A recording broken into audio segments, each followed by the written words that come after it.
As you know, Silas allows you to get 2 extra tier 5 ice monkeys, and this is very powerful if you go for 2 absolute zeros, but instead we're going to be switching it up back again, and I'm going to be going for 2 super brittles. I did a run with this before, but I'm going to be ramping things up by going for 2 super brittles on quad chimps with 1 on each side.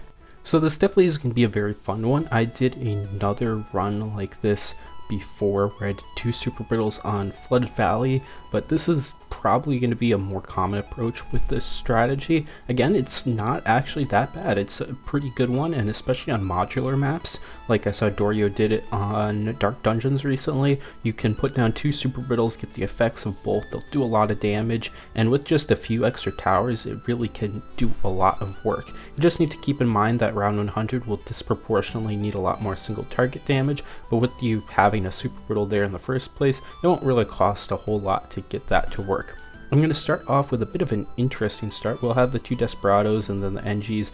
The NG, what is it? The NG Sentries, yeah, that's what it is. They're really good in the early game, so I'm just going to have those going along. And then I'm putting Silas right there because I want to get the range buffs on some icicles on both sides, because I'll be using that with some of the overdrives that will work out really well with the super brittle just to do a whole lot of damage, which is going to be very good. So I'm going to be able to fly into that, and then I'll be getting some of those spikes for the early game. Just for the early game, it's probably possible to skip out on some of those, but they help out with the camos at least, so that will make that a little bit easier, and then I'll move along.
Going into the mid game, it was a little bit all over the place, and I only realized later that, at least on the bottom side, that primary mentoring just is not worth it, and that gave me a lot of struggles trying to get past the early game. So to kind of realize that a little bit late was not very nice. So definitely a few unoptimal plays in this run, that primary mentoring on the bottom probably being the biggest of the unoptimal plays, but moving along with that, I was still able to get some stuff up. I'll be going for 2 icicles on each side. That's just going to do a whole lot of damage, really clean up a lot of the big pierce issues. And then for single target damage, we'll of course have the super brittle and the overdrive working to take down the ZMGs, and the icicles take everything else out. It'll be very nice and easy. I will not be going for absolute zero in this game, just because it's kind of like out of budget, I'd say. Well, it's not out of budget. I'll be having a lot of cash spare as always, but it's not really necessary for what I'm running. The 2 super brittles just are going to do enough work on their own that I can beat everything else with just a little bit of support, which wouldn't involve the absolute zero. Furthermore, Silas is also going to be getting buffed from the tier 3, so we'll be getting level 20, which is really nice. This was recorded before some of those bugs were fixed, although the big bug really is with absolute zero, and that's absent, so I guess it's not the biggest of the deal, but some things like the orbiting ice have a lot less peers. And there was also a line of sight bug, which was a little bit more brutal in this run because of a cool trick that you can do in Challenge Editor on Quad. But moving along, I'm able to get my first Super Brittle on the top, and then shortly after I'll get the second on the bottom. Once you get the icicles up and running, the strategy, or well, any silo strategy really, is just so overpowered and nothing's getting through. It's really cool.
Now it's time for the late game, and as you'll notice, I have a pretty interesting tower. That's a Super Monkey fan club up there. Instead of going for something like Attack Zone, it's cheaper just to get a Super Monkey fan club, which is a pretty interesting play. So I can just get a whole bunch of those. That's why it's at least worth it to have the primary mentoring at the top, because I'll get a lot of benefits from the Super Monkey fan club up there.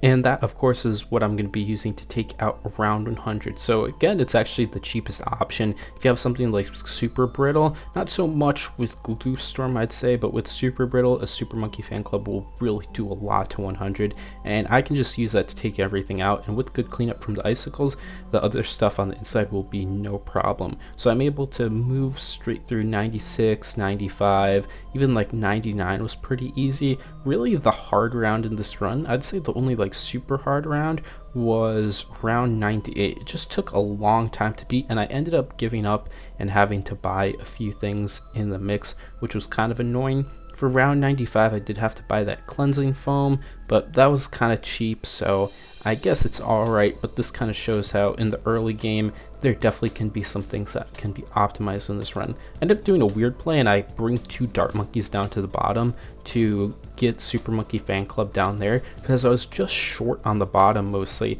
The top side, because the Super Monkey fan club is there, was really not having any issues, but the bottom side things were getting through, and even with a lot of RNG and all of that, it just barely covered the bottom, which was a little bit concerning, but that was really the last of the hard rounds. 99, I'm able to get my abilities up and all for that.